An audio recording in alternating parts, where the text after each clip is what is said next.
बहादुर बेटियों को सलाम करो इंडिया। बहुत हिम्मत दिखाई है इस लड़की ने, अपने बॉस के खिलाफ इसने आवाज उठाई।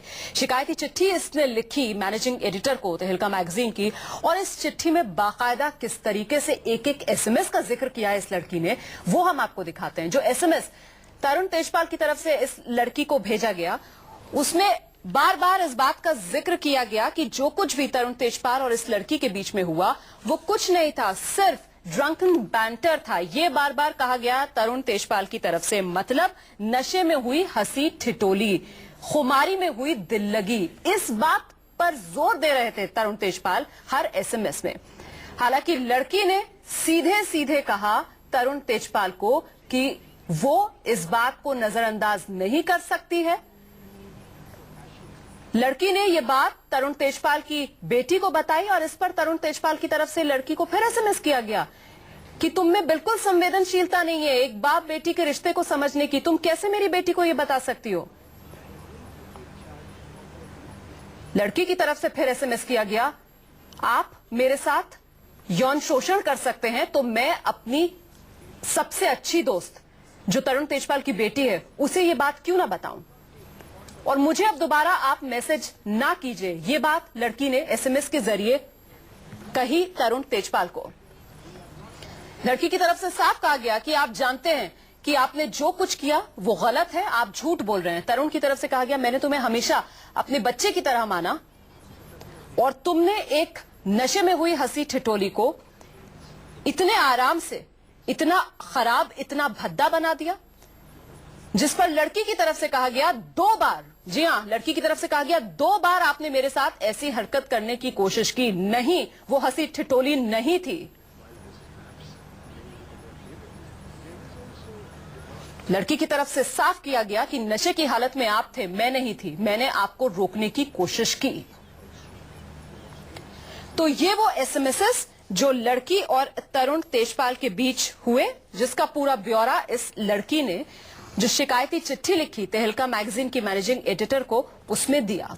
तो 3 खास मेहमान लगातार इस पेशकश में हमारे साथ मौजूद हैं और अब बड़ा सवाल ये कि ये हिंदुस्तान की बहादुर बेटियां हिम्मत तो दिखा रही हैं, लेकिन इन्हें डराने की, धमकाने की एक रूढ़िवादी सोच समाज में जो देखने के लिए मिल रही है, उसे कैसे बदला जाए। कुनिका जी, आपको क्या लगता है कैसे बदलेगी ये तस्वीर?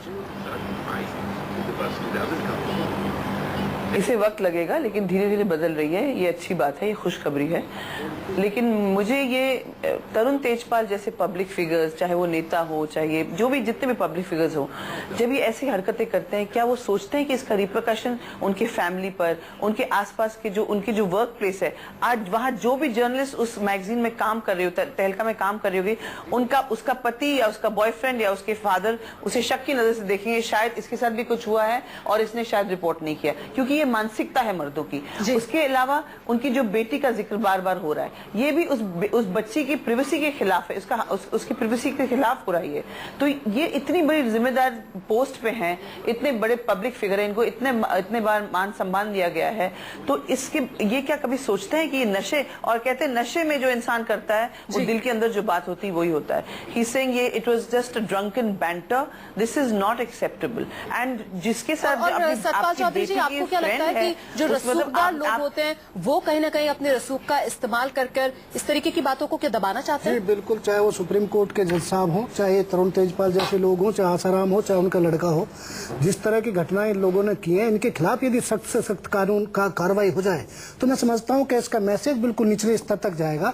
क्योंकि हमारे यहाँ गाँव देहात में भी कोई इस तरह की घटनाओं का समर्थन नहीं करता, इसकी ज्यादा मुखाफत करना चाहते हैं। आखिरी सवाल जो मैं आपसे जिसका जवाब जानना चाहूंगी कि कई बार लड़कियां हिम्मत ही नहीं कर पाती हैं, घुट घुट कर मरने को मजबूर हो जाती हैं, क्या आपको लगता है किस तरीके से बदलाव आ पाएगा?